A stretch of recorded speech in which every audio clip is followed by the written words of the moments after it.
বিশ্বাস করি না।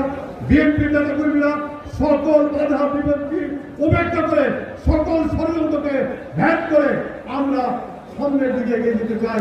যেই স্বপ্ন দেখার জন্য আমাদের নেতা তারেক রহমান সাহেব আজকে একটি নতুন বাংলাদেশ বিনির্মাণের স্বপ্ন দেখছেন, সেই স্বপ্নকে আসুন আমরা ঐক্যবদ্ধভাবে সকলের বাস্তবায়নের জন্য এখনই আজকের এই ময়দান থেকে আমরা শপথ গ্রহণ করি। সেই শপথের বিকল্প কিছু নাই বন্ধুরা। আমরা চাই ঐক্যবদ্ধভাবে এই দলকে সুসংগঠিত করে একটি নতুন কমিটি উপহার দেওয়ার জন্য।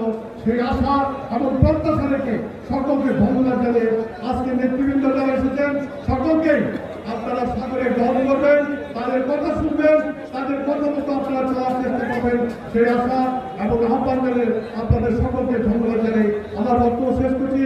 সকলকে ধন্যবাদ।